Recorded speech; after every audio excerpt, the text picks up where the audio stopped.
All right, Shalom. I want to give all the praise, honor, and glory to Yahweh Bahasham, Yahweh Shai Bahasham Rakak Kwadash. Double honors to the apostles and elders of Great Millstone who taught me this truth, and Shalom to the hopeful elect. Behold, the plagues draw nigh and are not slack. Jeremiah 28:8. And it reads, it says, the prophets that have been before me and before thee of old prophesy both against many countries and against great kingdoms of war and of evil and of pestilence. All right, NLT.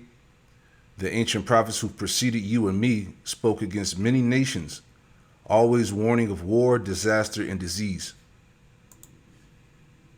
The outbreaks of Ebola and hantavirus in the past 2 weeks show why international threats need an international response. They show why the world needs the international health regulations and why it needs WHO. Our Chief Africa correspondent Jennifer Zabazaja joins us from Johannesburg. So just walk us through the latest. What is happening on the ground, Jen? Yeah, Jumana, what we know right now is that there are more confirmed suspected cases and also deaths right now. Just about 500 suspected cases and just over 131 deaths linked to this Ebola strain in the DRC. What we just heard there from Director General Tedros just speaks to some of the concern for health agencies with this new strain just because it's so understudied. What we did learn on Tuesday, though, is that the CDC is working to move more people who are classified as higher risk to Germany, and potentially Czech Republic is also going to be added to one of those countries that will host some of these individuals. But again, what's really complicated health authorities is that this Bundibugyo strain is quite different from some of the other Ebola strains we've seen in the past years. Some of the symptoms early on sort of mimic what we've seen with malaria and flu, potentially why many of these cases could have gone underreported or unsuspected for so many weeks. Yeah, and how are we seeing the international community respond, particularly from a financial perspective? Yeah, what was interesting to hear from the Director General there is that he is calling for international coordinated response. We're seeing that really coming together and mobilizing, especially from the U.S., which I should point out, the U.S. did leave the WHO in early 2026. But on Tuesday, we did hear that the U.S. announced a funding commitment to accelerate, among other things, frontline care. They say that this will help fund up to 50 treatment clinics in the DRC and Uganda.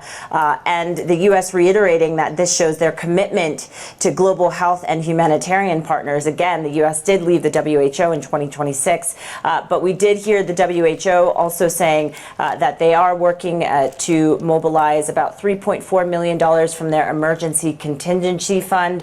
Africa's CDC also working to mobilize more funds, but quite critical to all of this is what we heard from Director General Tedros, and he's saying that this is showing just the financial strain that not just the organization is under, but really the financial pressures that a lot of health agencies are facing, given that over the past few years we have seen a declining of aid. So potentially this will affect the ultimate response, but we are seeing a bit of mobilization as far as this current outbreak is concerned. Right, and you see they had Jake in the forefront of it all, right? But I want to make a point real quick, all right? Because this is the man of mischief, right? Let's go to Proverbs 4:16.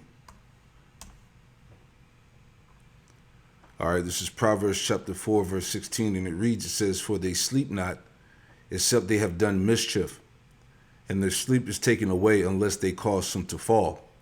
Verse 17, for they eat the bread of wickedness and drink the wine of violence. Now, what I'm going to show you in this next video is that, people are starting to catch on. People are seeing that, it's another setup. All right, because this devil, he's never satisfied, right? Let me add on to that as well. Okay, they're not going to stop, right? This is Proverbs 27 and verse 20 says, hell and destruction are never full, So the eyes of men are never satisfied, right? So this devil, he's never satisfied, man. He's the man of violence. He's the man of wickedness. All right. Mischief is in all his ways. All right. And they're going to do this shit all over again, as we've been warning you about. Let me pull this up as well. Right. So check this out. This is from the epochtimes.com. And the headline reads, it says, New York governor signs bills to preserve mandatory vaccines. Okay, we warned you. It's the same play, right? It says New York has in the past only mandated vaccines approved and recommended by federal health agencies, all right? So it's the same play. Okay, we've seen this before, right?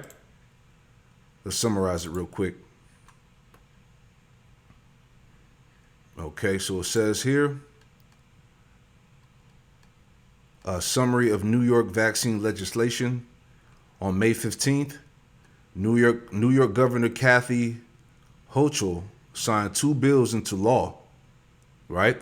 How's it going, Isaiah? The 10th chapter, they subscribe those unlawful decrees.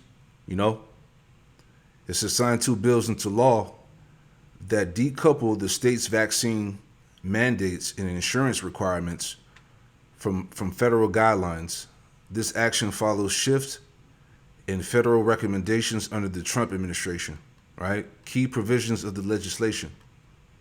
Assembly Bill 10711 removes the requirement for state-mandated childhood vaccines to have federal approval. Instead, children must be vaccinated against diseases like measles and hepatitis B in accordance with regulations issued directly by the New York State Health Commissioner. All right, so they don't need to go to the federal health agencies, as we're reading, right? You know, they can make the mandates, right? And they can do this in any state if they want to, right? It says Assembly Bill 10710 mandates that health insurers in New York cover vaccines recommended by the state's health commissioner, regardless of whether they are recommended by the Federal Centers for Disease Control and Prevention, CDC. So yeah, so now they got the power. The state got the power, okay, to issue these mandatory, jabs. You see? Let's see what else we got. It says context and perspectives, state leadership stance. Governor Hochul and state health officials stated that the measures protect public health and defend evidence-based medical guidance against, quote, anti-science shifts and misinformation at the federal level, right? Federal context, the Trump administration previously narrowed U.S. vaccine recommendations for diseases such as C-19, hepatitis B, and rotavirus, while a federal judge blocked these changes due to procedural issues. The administration has appealed. All right, there you go. So I want to show you here because she made that point about the this woman makes the point about the misinformation and how people, are speaking about these things. Let me just play that real quick too. Right. Here's some more news 3 hours ago. CBS News. Latest news on Ebola outbreak as experts warn about misinformation online. See that? So like I was saying, people are talking about it. They're catching on. They're seeing that this thing is getting ready to happen again. All right. Another demic, more lockdowns. Okay. Basically 2020 all over again, right? Welcome back. The U.S. State Department has activated a dedicated Ebola response task force. The department says it's coordinating with U.S.-aligned companies operating in the Eastern Democratic Republic of the Congo to monitor and respond to the outbreak there. The U.S. is assisting with health screenings at borders and points of entry and has shipped emergency personnel protection equipment. The head of the World Health Organization, meanwhile, says the risk of the Ebola outbreak spreading is low globally, but the risk in the DRC and in Uganda remains high. CBS News medical correspondent Dr. Celine Gounder joins us now. She's also editor-at-large for public health at KFF Health News. And so importantly, you were there in West Africa during the 2014 Ebola outbreak that lasted 2 years. Dr. Gounder, what do we know about the Americans who've been impacted? So Dr. Peter Stafford, the surgeon who worked for the organization, Christian missionary organization, Serge, has been evacuated to Charité. It's a hospital in Germany that specializes in patients with special pathogens, so for example, Ebola. His wife, Dr. Rebecca Stafford, and their 4 children have also been evacuated to Germany for quarantine and to see if they develop any symptoms of Ebola. There's a third doctor, Dr. Patrick La Rochelle, who has been evacuated to the Czech Republic. He is considered a high-risk contact like the others, the wife and the children. I do want to point out that in 2014, the Americans who had these high-risk exposures and or who had Ebola were medevac to the United States. That did not happen this time. They were sent to Emory and the University of Nebraska Medical Center. At that time, President Trump was not president, but he had tweeted in all caps, "Keep them out of here," and had called for President Obama to resign over the fact that he was bringing them back here. So in 2014, Americans with Ebola were brought back to the U.S., treated here in American hospitals, and in this case, they're in Europe.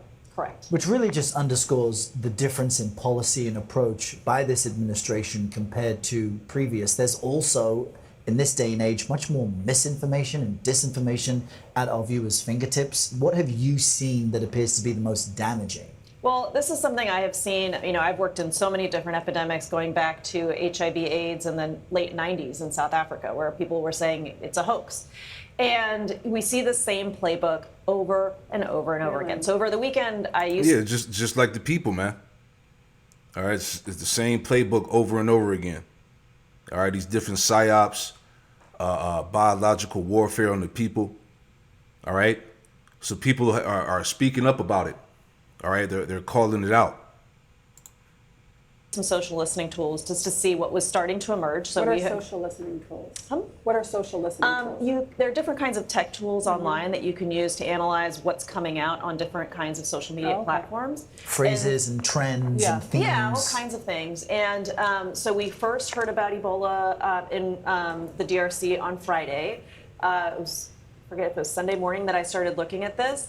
And at that point, there were over 600 videos on TikTok, YouTube, and Instagram that had already garnered over 68 million views. And they were supplement sellers. Wow. You had conspiracy theory accounts calling Ebola a bioweapon or a hoax. There you go. See, they're talking about this on the mainstream news. All right. People are, like I said, people are peeping game.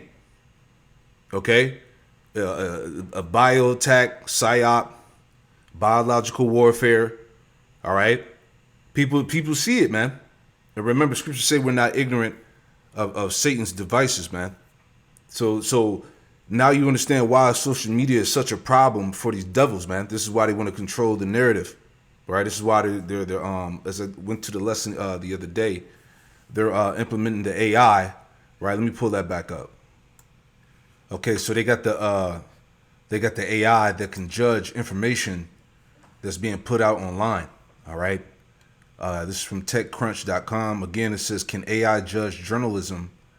A Till-backed startup says yes, even if it risks chilling whistleblowers. Right, as I brought out the example. Okay, here it is right here. You know. They got the AI set up, the green, truth-telling, corrections, and engagement. The red one, ignoring objections and spreading false claims. So, and they rated the journalist, I guess what she put out there or whatnot. So this is where it's at. Okay, let me see if we can get something from out the summary real quick. Okay, this is why they're concerned about the misinformation online and what people are talking about, man, because their narratives are not working. All right, people are waking up to the bullshit, man. Let's see. Here we go. Overview of objection. Right here it says the technology says the platform relies on a jury, quote unquote, of large language models from OpenAI, Anthropic, xAI, Mistral, and Google to evaluate claims. It applies scientific rigor and cryptographic systems to grade evidence on an honor index. You see that? So the AI, they got the AI to judge what people are putting out online, whether you can trust the source or not, whether it's a valid take, a valid article. You see? So this is what we coming into, man, right? So let's go back.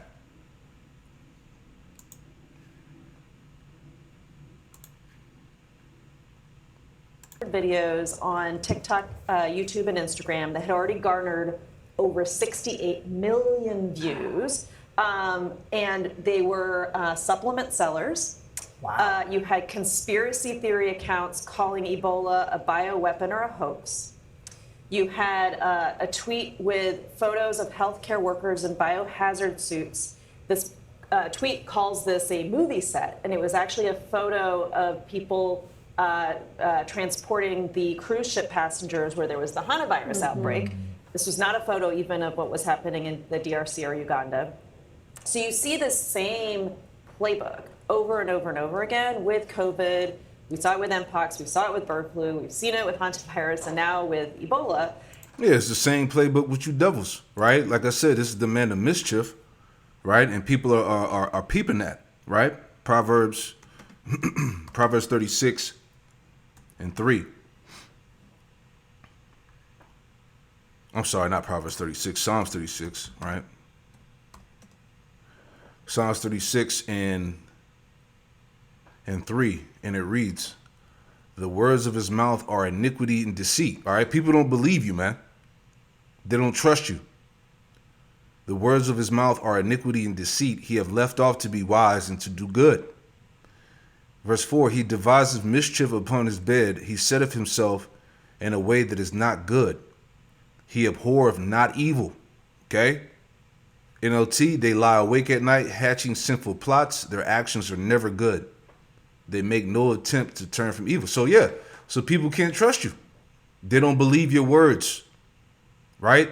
So again, this is what she's addressing on this panel here, right? How, these different so-called conspiracies and, what they label misinformation, how it's, spreading online. Millions of people are watching it, checking it out. See? And a recent study showed that the 96% of the top health misinfo influencers, so spreading misinformation. Yeah, see? The what is the real danger, you see? Because you got to understand, from the time of the C-19 to this point now, all the information that has been brought out from alternative media, you got these whistleblowers, these doctors that have been speaking out about the the health consequences behind the people who took it, the heart attacks and the different diseases, different health problems people are having, the turbo cancers, right? So all of this shit has been spread all over the world, man. So people know what's up. All right, so they're gonna have a hard time of trying to get people to buy into this again. This is why through the Spirit, they're gonna have to bring something, major, man. Something major is gonna happen sooner or later. Have financial interest in what they're selling. Supplements, could be courses, paid memberships. And look, outbreaks make for very... Check that out. Conspiracy theorists blame the you-know-what. So they're hurt. very profitable content. Because people are scared, People right? are scared and they leverage the fear. They leverage Be anger. careful. So what's your advice to people to be able to tell the truth versus what's not right? So first, look at who is benefiting from this. Are they selling supplements? Are they asking you to follow or subscribe their account? And by the way, this is how influencers make a living, right? They build an That's audience, true. they sell the audience for advertising. And so this is basically marketing. It's not public health information. Secondly, look at the timing. So are they advertising a treatment just hours after the outbreak is announced? I got an email from somebody telling me baking soda was the solution to Ebola. They emailed the wrong person. Yeah, they're talking to the wrong person. But look, when you're talking about a Bundabujo Ebola virus, for which there is no approved treatment or vaccine, and then you're telling me that you have the miracle cure, that is very suspicious. And thirdly, the tone. So Yeah. people who are giving reliable information are not putting things in all caps. They're not leveraging fear and anger. Creating hype. Exactly. They're calm. Like you, They're Dr. calm. Gounder. Thank you so much. Thank you, Dr. Gounder. Yeah. So these The devils are watching everything, man. So again, like we said, they're going to do it all over again. All right? Real quick.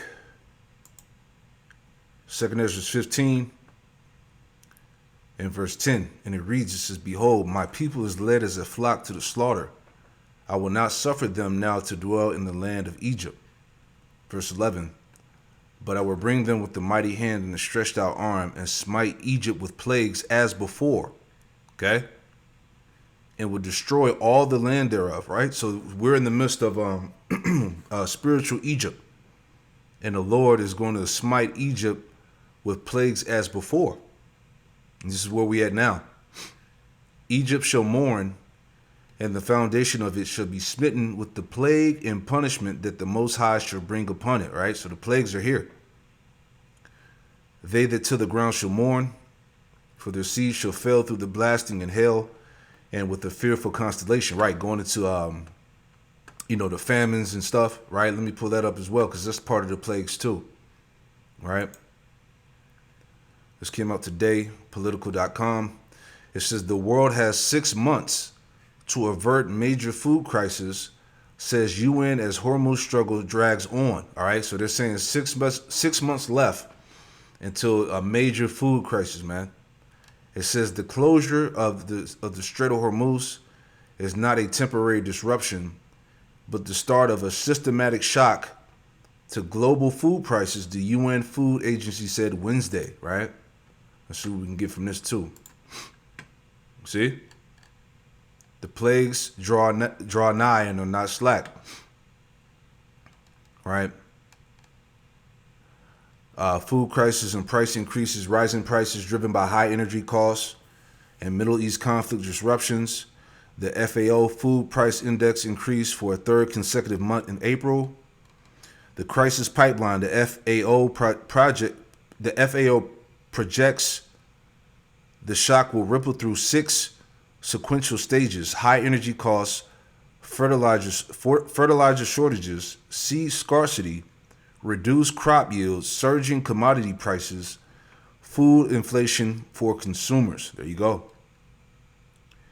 Global impact and vulnerabilities. Vulnerable regions, poorer countries in Asia, Africa, and Latin America face the highest risk due to their heavy reliance on nitrogen fertilizer imported from the Middle East. Right?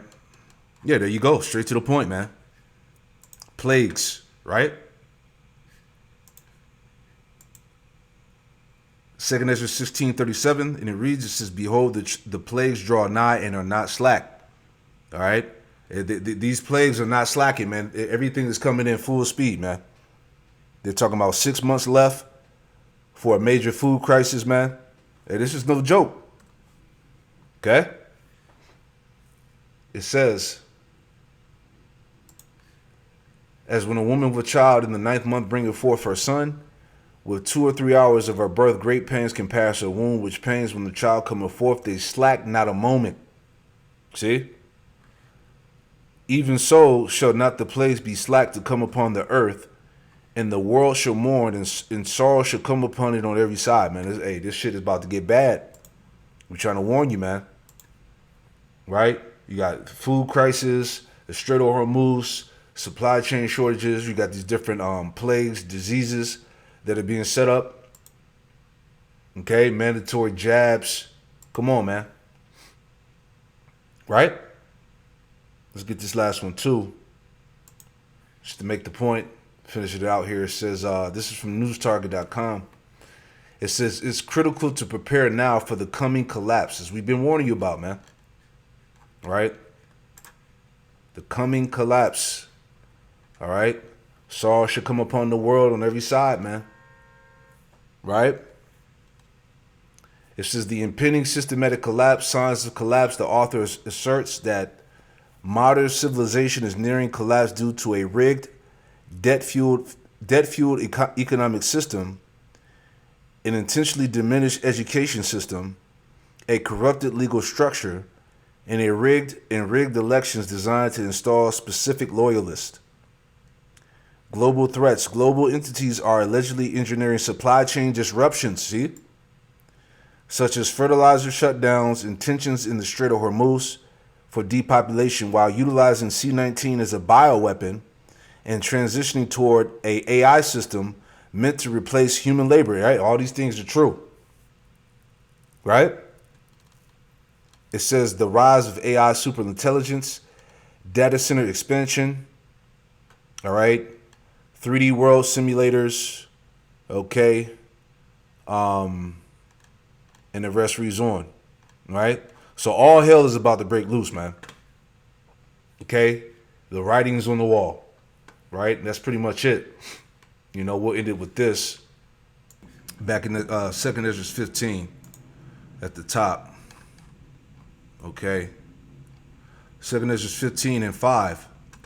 Behold, saith the Lord, Yahweh Shemel Shai, will bring plagues upon the world. The sword, famine, death, and destruction. For wickedness has exceedingly polluted the whole earth, and their hurtful works are fulfilled. So it's about to go down, man. Okay? We are at that point. You see? Shalom to the next one. Shalom.